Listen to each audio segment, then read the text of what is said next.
नहीं, हमारे पास 8 चैप्टर्स मौजूद हैं 10th में भी, ठीक है।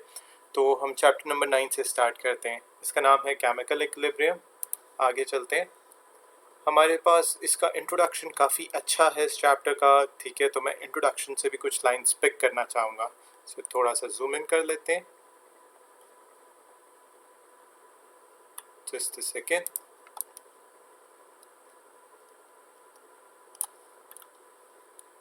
जी, तो इंट्रोडक्शन।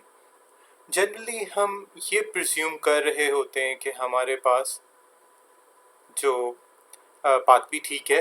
प्रिज्यूम का मतलब होता है मफरूज़ा लगा रहे होते हैं। हम ये मफरूज़ा लगा रहे होते हैं कि जितने भी केमिकल रिएक्शंस हैं, ठीक है, या फिज़िकल चेंजेस हैं, वो तमाम की तमाम प्रोसीड करेंगी कंप्लीशन तक, मुकम्मल हो जाएंगी। एक रिएक्शन हो रहा है, वो हर सूरत मुकम्मल हो जाएगा। कोई चेंज हो रही है तो वो चेंज भी पूरी हो जाएगी। हम ये प्रिज्यूम कर रहे होते हैं। लेकिन इस चैप्टर में हम ये चीज़ आपको समझाएंगे कि एक मुकम्मल रिएक्शन वो रिएक्शन होता है जिसमें तमाम के तमाम रिएक्टेंट्स जो होते हैं वो कन्वर्ट हो जाते हैं प्रोडक्ट्स में, ठीक है। तो इस तरह से हम किसी रिएक्शन को कंप्लीट रिएक्शन कहते हैं केमिस्ट्री में। लेकिन लेकिन यहाँ समझने की बात यह है कि ये मफरूज़ा ठीक नहीं है। ज़्यादातर केमिकल रिएक्शंस जो होते हैं वो कंप्लीट होते ही नहीं। क्यों? क्योंकि प्रोडक्ट्स भी आपस में रिएक्ट करते हैं और दोबारा वही वाले रिएक्टेंट्स बना देते हैं, ठीक है। मज़े की बात है कि हमें आम जिंदगी में ये चीज़ें ज़्यादातर देखने को नहीं मिलती, ठीक है ना। मसलन मैं कॉमन डेली लाइफ एग्जांपल्स में से एक एग्जांपल कोट करूँगा। आप पत्ती, दूध, पानी, चीनी मिक्स करते हैं, चाय बन जाती है हीट अप करने पर। लेकिन ऐसा नहीं होता कि उस चाय से दूध या चीनी या पत्ती अलहदा होनी शुरू हो जाए खुद ब खुद और दोबारा उसी हालत में आना शुरू हो जाए। ऐसी कुछ एग्जांपल्स की वजह से हमारा एक माइंडसेट होता है कि हर रिएक्शन, हर चेंज पूरी होकर रहेगी, वैसी ही होगी। लेकिन केमिस्ट्री में ऐसा ज़रूरी नहीं है। हैरानगी की बात यह है कि वाकई में प्रोडक्ट्स बाज़ मरतबा रिएक्ट करते हैं और रिएक्टेंट्स बना देते हैं, ठीक है। इसकी वजह से होता क्या है कि कुछ देर के बाद कोई फर्दर चेंज नहीं आती सिस्टम में।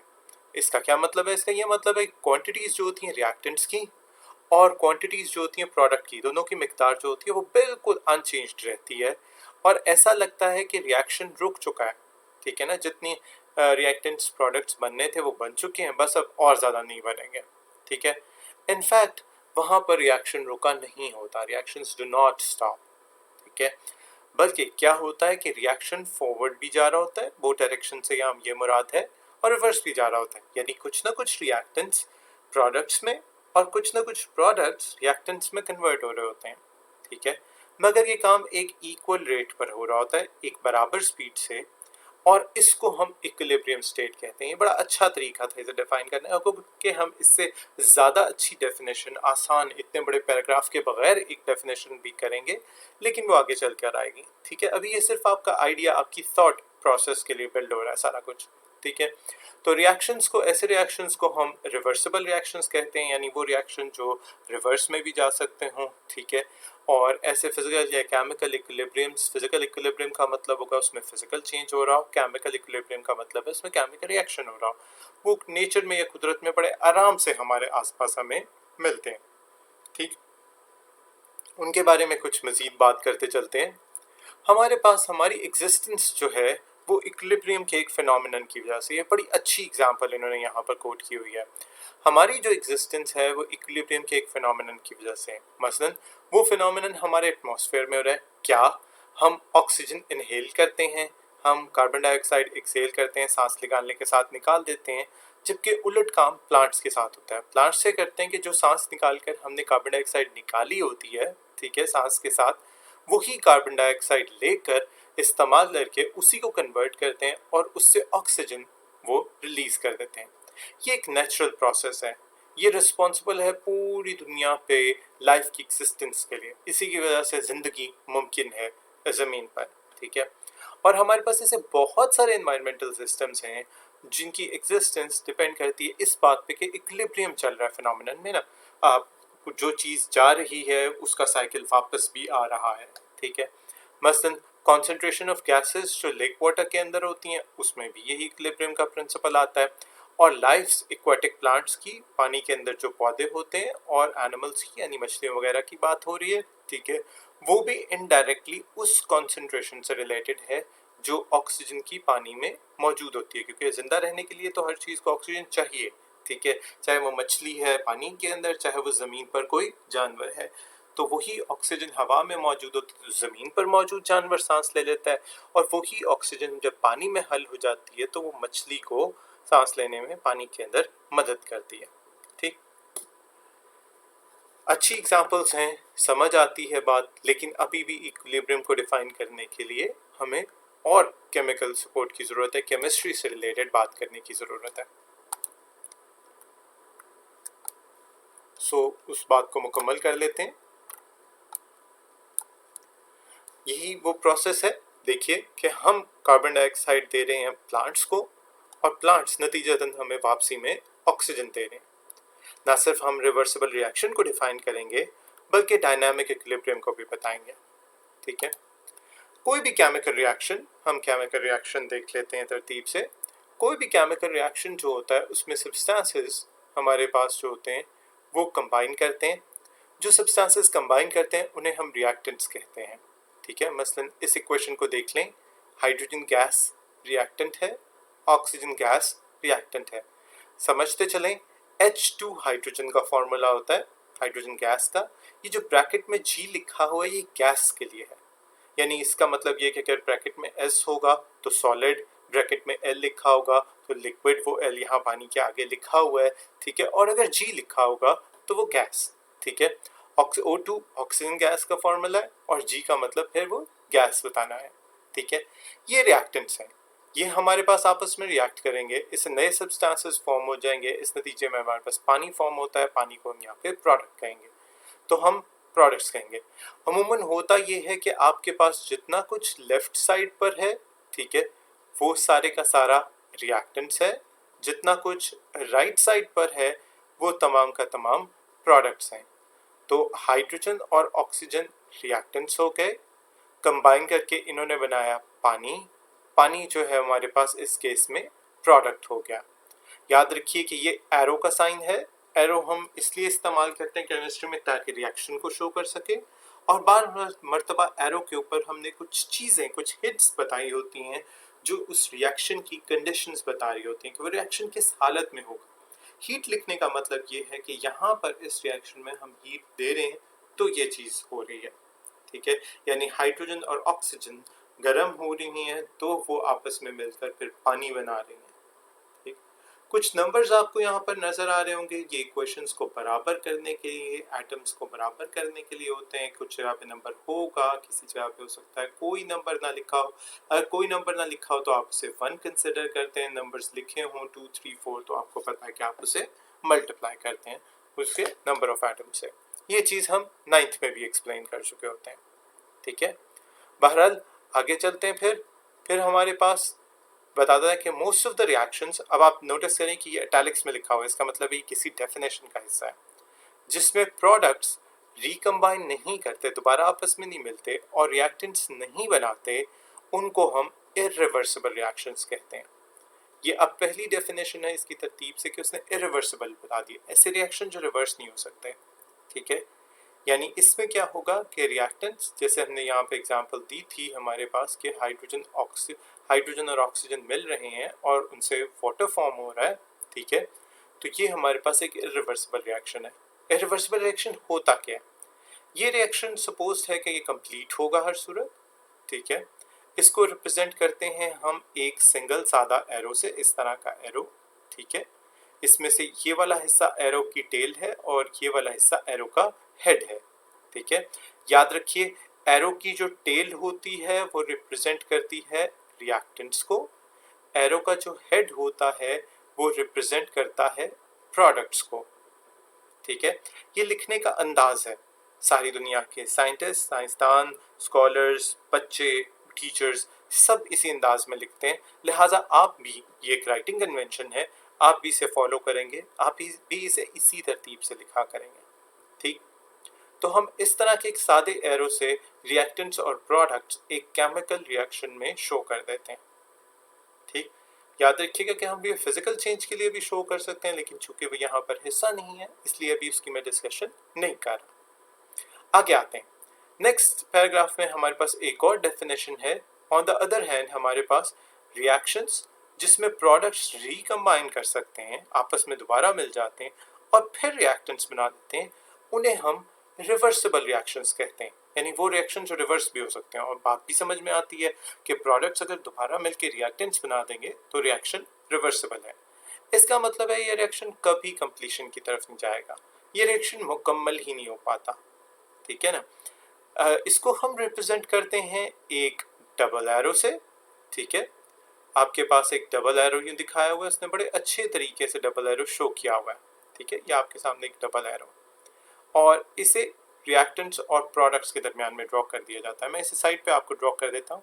डबल एरो इस तरह होता है कि एक एरो के नीचे दूसरा एरो डाला जाता है, या अमूमन इसे हमारे पास इस तरह से शो कर दिया जाता है। आगे चल के आपको ये इस तरह से मिलेगा। इन एरोज को हम इंग्लिश में बुलाते हैं फिश हुक एरोज। ठीक है, फिश हुक। फिश हुक, अगर आपको कभी इस बारे में पता हो कि मछली को जो पकड़ने के लिए हुक इस्तेमाल होती है, उसके ऊपर इस तरह का माउथ होता है जैसा यहाँ से ड्रॉ हुआ है। तो ये फिश हुक एरोज हैं जो शो किए हुए हैं। ऊपर का एरो शो करता है कि रिएक्शन फॉरवर्ड जा सकता है, ये इसको ड्रॉ करने का एक तरीका है। और नीचे का एरो ये शो करता है कि रिएक्शन रिवर्स में भी जा सकता है, जिसका मतलब है कि अगर इस तरफ रिएक्टेंट्स हैं और इस तरफ प्रोडक्ट्स हैं, वो कन्वेंशन वैसा ही रहेगा। रिएक्टेंट्स उल्टे हाथ पे और प्रोडक्ट्स सीधे हाथ पे ही लिखे जाएंगे। तो रिएक्टेंट से प्रोडक्ट्स भी बन सकते हैं और प्रोडक्ट से रिएक्टेंट्स भी बन सकते हैं। ऊपर वाला एरो जो है हमारे पास फॉरवर्ड रिएक्शन शो कर देता है, ये आगे चल के इसकी मजीद डिटेल आ जाएगी। और नीचे वाला रिएक्शन जो है वो हमारे पास रिवर्स या बैकवर्ड रिएक्शन शो कर देता है, इसकी भी मजीद डिटेल आगे चल के आ जाएगी। इसको वो यहाँ पर एक्सप्लेन भी कर रहे हैं बड़े अच्छे अंदाज में। ये रिएक्शन प्रोसीड करता है दोनों तरफ में, बोथ वेज। ये कंसिस्ट करता है दो रिएक्शंस पर, एक को हम फॉरवर्ड कहते हैं, एक को हम रिवर्स कहते हैं। मैं पहले समझा चुका हूँ। रिवर्सिबल रिएक्शन वो होता है जो प्रोसीड कर सकता है, वो होता ही ऐसा रिएक्शन है कि वो प्रोसीड कर सकता है ईदर डायरेक्शन, यानी दोनों में से किसी भी सिम्त में। ठीक है, और डिपेंड करता है कंडीशंस के ऊपर। जैसी हम कंडीशंस रखेंगे टेम्परेचर की, प्रेशर की, कॉन्सेंट्रेशन की, कैटलिस्ट की, मुख्तलिफ चीज़ों की, वैसा ही रिएक्शन मूव किया करेगा। ठीक है, तो ये रिएक्शन दोनों तरफ में जा सकता है। मैं अब एक बड़ी अच्छी सी एग्जांपल से बच्चों को समझाया करता हूँ। ये example in fish hook arrow से मिलती जुलती है। ये मछलियां पकड़ने के लिए एरो की बात हो रही थी ना, तो मिसाल के तौर पे आप, ठीक है, और आपका बेहतरीन दोस्त एक किसी जगह पे फिशिंग करने के लिए जाते हैं। आप जो हैं वो आप जो है ना बैठ कर फिशिंग स्टार्ट करते हैं। ठीक है, आपने फिशिंग की, आपके पास एक बास्केट पड़ी है, उस बास्केट में आप अपनी मछलियां इकट्ठी करते जा रहे हैं। आपने एक मछली रखी, दो मछली रखी, तीन मछलियां रखी। ठीक है ना, यहाँ पर आप मौजूद हैं। ठीक है ना, और यहाँ पर दूसरी तरफ आपका बेस्ट फ्रेंड मौजूद है। मिसाल के तौर पे बेस्ट फ्रेंड मौजूद है। ठीक है, अब बेस्ट फ्रेंड को ना मछलियों को तड़पता देखकर उन्हें थोड़ा सा उसे अफसोस होता है, तो वो आपसे नजरें छुपाकर एक मछली को उठाकर यहाँ पर फेंक देता है। आप गाहे बगाहे मछलियां पकड़ते रहते हैं और वो वक्त के साथ साथ मछलियां दोबारा पानी में आहिस्ता आहिस्ता नजर चुरा के कि आपको नजर ना स्लिप करता रहता है। तो आप जो हैं वो फॉरवर्ड रिएक्शन है, मछली पानी से बाहर आ रही है। ठीक है, और आपका दोस्त जो कर रहा है वो रिवर्स है, मछली को दोबारा पानी के अंदर डाल रहा है। तो ये इस तरह एक बड़ी आसान सी एग्जांपल से हम यह बात समझा सकते हैं कि वही वाले फिश हुक एरोज, आपको याद रहेगा कि मछलियां पकड़ने वाले जो हुक्स थी उन्हीं से हमने एरोज ड्रॉ किए, और उसी एग्जांपल से हम फॉरवर्ड और रिवर्स रिएक्शन दोनों समझा सकते हैं। ठीक है, तो यूं आगे चलते हैं, इसकी मजीद डिटेल है वो पढ़ते हैं। याद रखिए कि हमने यहाँ पर दो डेफिनेशंस की हैं। ठीक है, हमने सेकेंड लास्ट पैराग्राफ में डेफिनेशन की है इरिवर्सिबल रिएक्शंस की, और हमने लास्ट पैराग्राफ के अंदर डेफिनेशन की है रिवर्सिबल रिएक्शंस की। ना सिर्फ ये, हमने ये भी बताया है कि इरिवर्सिबल रिएक्शन किस तरह के एरो से शो होते हैं। ठीक है, और फिर हमने ये भी बताया कि रिवर्सिबल रिएक्शन किस तरह के एरो से शो होते हैं। हमने बताया कि इरिवर्सिबल रिएक्शंस हमेशा कंप्लीट हो जाते हैं। हमने ये बताया कि रिवर्सिबल रिएक्शंस जो होते हैं वो कभी कंप्लीट नहीं होते। ठीक है ना, ये हमने यहाँ पर एक्सप्लेन किया कि कभी कंप्लीट नहीं होते।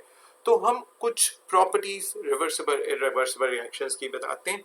इस तरह की चीज़ें जब आप 10th में आ जाएंगे तो आपके पास डिफरेंशिएशन के क्वेश्चन होते हैं ये वैसे 9th में भी आपने बड़े किए हैं, चैप्टर नंबर 1 में और उसके बाद काफ़ी सारे चैप्टर्स में। दो ऑपोजिट चीज़ें और उनमें डिफरेंस निकालना, वो एक बड़ा अच्छा सा तरीका होता है कि हम यूँ टेबल बना लेते हैं एक पूरा सा, ठीक है, उसके दरमियान में एक लाइन ड्रॉ कर लेते हैं, पहले एक चीज़ यहाँ पे मेंशन की, उसकी प्रॉपर्टीज डिस्कस कर दी, दूसरी यहाँ मेंशन की और उसकी कुछ ऑपोजिट प्रॉपर्टीज डिस्कस कर दी। तो इस अंदाज में रिवर्सिबल रिएक्शन और इरिवर्सिबल रिएक्शन भी आपको आना चाहिए।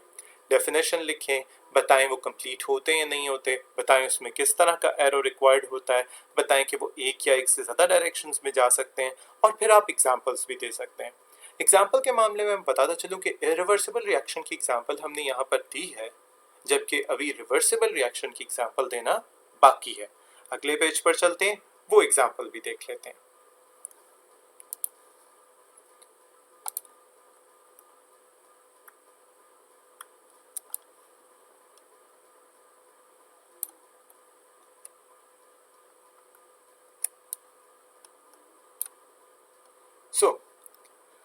हम एक रिएक्शन डिस्कस करेंगे हाइड्रोजन और आयोडीन का, और हम रिवर्सिबल रिएक्शंस के लिए एक बहुत अच्छी एग्जांपल कोट करेंगे। रिवर्सिबल रिएक्शन के लिए एग्जांपल की बात हो रही है, हाइड्रोजन गैस और आयोडीन आपस में रिएक्ट करें, क्योंकि आयोडीन सॉलिड होता है लेकिन बड़े आराम से हल्का सा गर्म करके ये भी गैसियस फॉर्म में आ जाता है, और हम गैस का रिएक्शन करेंगे यहाँ पर, ठीक है। इसमें से एक रिएक्टेंट जो है हमारे पास आयोडीन, वो यहाँ पर हमने जानबूझ के आयोडीन सेलेक्ट किया क्योंकि वो पर्पल कलर का है, जबकि जो प्रोडक्ट है हमारे पास जो इससे बनेगा हाइड्रोजन आयोडाइड, ये आगे चल के आपके पास हाइड्रोजन आयोडाइड HI आ रहा है, ठीक है, ये कलरलेस है। प्रोसीड करते हुए रिएक्शन बहुत आसान होगा हमारे लिए ऑब्जर्व करना। याद रखिए काम हमने 9th में भी किया और हम अब 10th में भी कर रहे हैं कि बहुत सारे केमिकल रिएक्शंस या लेबोरेटरी प्रोसीजर्स हम ऐसे किया करेंगे लैब में जिसमें हमारे सामने आंखों के सामने कोई रंग हो। रंग को ऑब्जर्व करना बहुत आसान काम है लैब में। किसी को भी खड़ा कर दिया जाए और उसे दिखा दिया जाए कि ये देखिए ये इस तरह का रंग आपके सामने आ रहा है, और ये रंग या तो डिसअपेयर होता चला जाएगा, हल्का मध्यम हो जाएगा, गायब हो जाएगा, गहरा हो जाएगा, किसी और रंग में बदल जाएगा, तो ये आसान तरीन ऑब्जर्वेशंस में आता है। तो जानबूझ के ऐसी चीज़ें सिलेक्ट की जाती हैं। अब हम हीट करेंगे, जैसा कि मैंने बताया था हाइड्रोजन और आयोडीन को हमने हीट करना है और इनके वेपर्स को आपस में रिएक्ट कराना है। ये काम हम एक क्लोज्ड बंद फ्लास्क में करेंगे। ऐसा हम इसलिए करते हैं क्योंकि आयोडीन जो होती है वो कोई अच्छी चीज़ नहीं। आयोडीन जो है वो उन हेलोजेंस में से आती है जो कि हमारे पास जहरीले कंसिडर होते हैं, फ्लोरीन, क्लोरीन, ब्रोमीन, आयोडीन। आप चैप्टर नंबर 8 में 9th में पढ़ चुके होते हैं कि ये हमारे पास सारे के सारे पॉइजनस हैं, ठीक है। तो आगे चलते हैं, हाइड्रोजन आयोडाइड इससे बंद फॉर्म हो जाएगी एक बंद फ्लास्क की वजह से। पर्पल कलर जो है वो आयोडीन का आहिस्ता आहिस्ता मध्यम होना, फेड होना, मध्यम होना शुरू हो जाता है, क्योंकि वो इस्तेमाल हो जाता है पर्पल कलर रिएक्ट करने के लिए ताकि वो कलरलेस हाइड्रोजन आयोडाइड बनाए। इक्वेशन आपके सामने लिखी है, हाइड्रोजन गैस है, ये भी बेरंग है, इसका कोई रंग नहीं है। आयोडीन की गैस हीट करने पे गैस बनी, वो पर्पल कलर की है। ये हीट का निशान है, इसे डेल्टा बुलाते हैं। डेल्टा का मतलब होता है कि आप जो रिएक्शन कर रहे हैं वो हीट देकर कर रहे हैं, ठीक है। और आपके पास हाइड्रोजन आयोडाइड बनी जो कि कलरलेस है, ठीक है। अब ये जो रिएक्शन है ये फॉरवर्ड रिएक्शन है, ठीक है ना। हमने इस रिएक्शन को फॉरवर्ड रिएक्शन के तौर पे बता दिया। ये एक बड़ी अच्छी एग्जांपल से रिवर्सिबल रिएक्शंस में दो तरह के रिएक्शंस थे, फॉरवर्ड भी और रिवर्स भी, उसमें से फॉरवर्ड डिफाइन हो गया। आइए रिवर्स रिएक्शन डिफाइन करते हैं, ठीक है। दूसरी तरफ हमारे पास सिर्फ हाइड्रोजन आयोडाइड है, ठीक है, वो हीट हो रही है उसी क्लोज फ्लास्क के अंदर, और purple colour Aahista Aahista appear होता है क्योंकि हाइड्रोजन आयोडाइड टूटती है और टूटकर हमारे पास हाइड्रोजन और आयोडीन के वेपर्स बनाती है। अब हाइड्रोजन तो बेरंग थी, आयोडीन के वेपर्स पर्पल कलर दे रहे हैं। नोटिस करें कि वही इक्वेशन आप देखेंगे कि उल्टी करके लिखी हुई है। जो कुछ यहाँ पर राइट साइड पे था वो यहाँ पर लेफ्ट साइड पे लिखा हुआ है, और जो कुछ ऊपर वाली इक्वेशन में फॉरवर्ड रिएक्शन में लेफ्ट पे था वो रिवर्स रिएक्शन में राइट साइड पे लिखा होता है। फॉरवर्ड और रिवर्स रिएक्शन एक दूसरे के उलट हैं। चूंकि हीट पूरे सिस्टम को एक बंद फ्लास्क किया जा रहा था, तो हीट फॉरवर्ड रिएक्शन पे भी अप्लाई हो जाएगी, हीट रिवर्स पे भी अप्लाई हो जाएगी, और उसी हीट की वजह से HI यानी कि हाइड्रोजन आयोडाइड गैस जो है वो ब्रेक डाउन हो जाती है हाइड्रोजन गैस में और आयोडीन में, जो कि अपना पर्पल कलर दिखाती है। इस केस में हाइड्रोजन आयोडाइड जो होती है वो हमारे पास रिएक्ट करती है, ठीक है, वो हमारे पास एक्ट करती है रिएक्टेंट के तौर पर, ठीक है, और प्रोड्यूस करती है हमारे पास हाइड्रोजन के भी वेपर्स, ठीक है, हाइड्रोजन गैस और आयोडीन के वेपर्स। ठीक, ये रिएक्शन रिवर्स है ऊपर वाले के, यानी कि रिवर्स रिएक्शन और फॉरवर्ड रिएक्शन एक दूसरे के उलट है। रिवर्स लिखने के बजाय अगर ऑपोजिट लिखा होता तो वो बेहतर लफ्ज होता, ठीक है, तो हम इसे रिवर्स रिएक्शन कहते हैं। ये दोनों रिएक्शंस जब इकट्ठे लिखे जाते हैं तो फिर रिवर्सिबल रिएक्शन बनता है, यानी रिवर्सिबल रिएक्शन खुद दो रिएक्शंस का मजमुआ है, फॉरवर्ड रिएक्शन का और रिवर्स का। अब कन्वेंशन क्या है, जो हमारे ओरिजिनल रिएक्टेंट्स है वही लेफ्ट पे लिखे जाएंगे, ये बात मैंने पिछले सफ़े पे भी एक्सप्लेन की है। जो हमारा प्रोडक्ट था वो राइट हैंड साइड पे ही लिखा जाएगा, और दरमियान में हम दोनों एरो साइन को, अब आप देखिए कि पीछे उसने हमें इस तरह के एरोस बताए थे, लेकिन मैंने आपको कहा था हम ओरिजिनली ये दो एरोज नहीं डालते, बल्कि इसको यूं फिश हुक के तौर पे और इसे यूं फिश हुक के तौर पे शो कर देते हैं। ऊपर वाला एरो डिपेक्ट करता है कि फॉरवर्ड रिएक्शन हो रहा है, नीचे वाला एरो डिपेक्ट करता है रिवर्स रिएक्शन हो रहा है। दोनों एरोज का मजमुआ एक रिवर्सिबल रिएक्शन को, जो कि हम यहाँ पर एग्जाम्पल देना चाह रहे हैं, उसकी शो करता है एग्जाम्पल, ठीक है। कंटिन्यू करते हैं इसे। बड़े अच्छे तरीके से उन्होंने हमें दोनों फ्लास्क्स बनाकर दिखाए हुए हैं कि हमारे पास फ्लास्क में क्या होगा।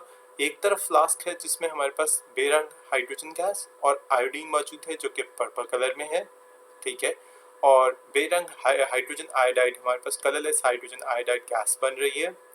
ऊपर वाला रिएक्शन कॉम्बिनेशन रिएक्शन है, इसमें पर्पल कलर मध्यम या फेड होता चला जाता है।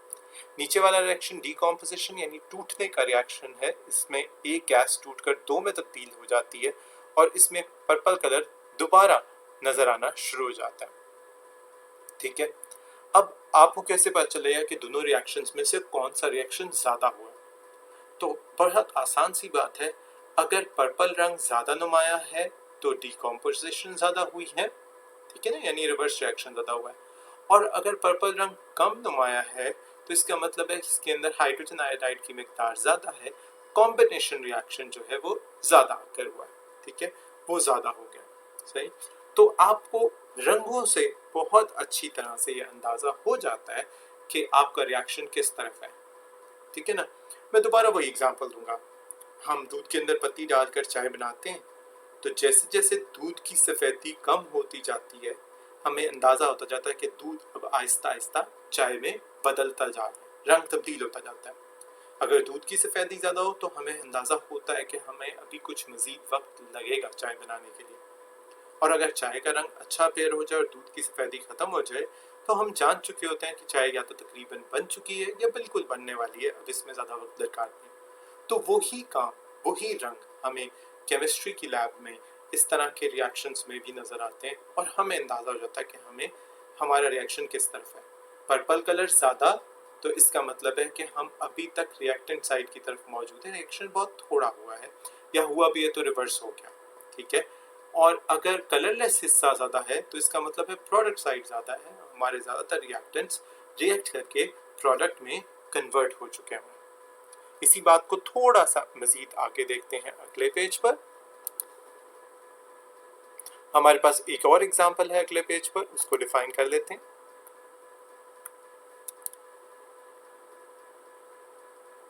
ठीक है, एक और एग्जांपल मौजूद है जो है कैल्शियम ऑक्साइड की और कार्बन डाइऑक्साइड की।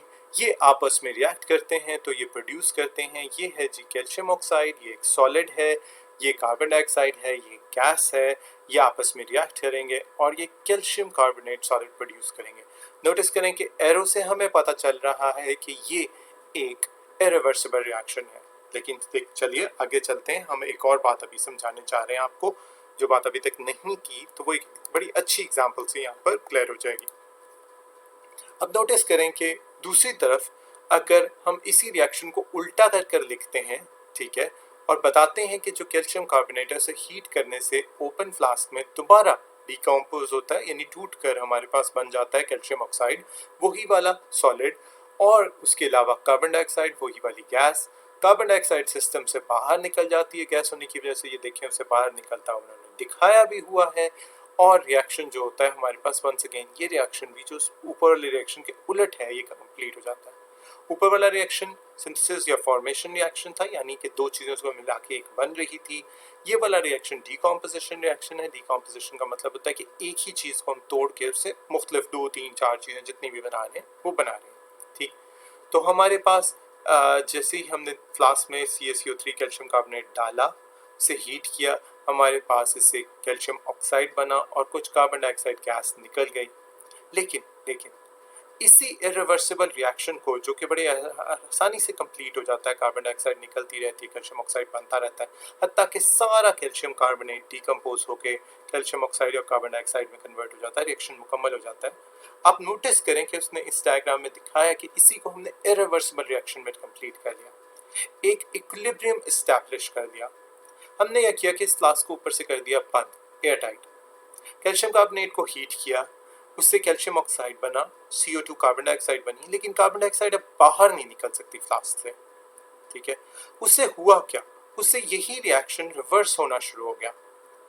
कैल्शियम कार्बोनेट टूटता था, डिकम्पोज होता था, उससे कैल्शियम ऑक्साइड और कार्बन डाइऑक्साइड बनती थी। कार्बन डाइऑक्साइड और कैल्शियम ऑक्साइड आपस में मिलती थी, तो उसी से हमारे पास दोबारा कैल्शियम कार्बोनेट बन जाता था।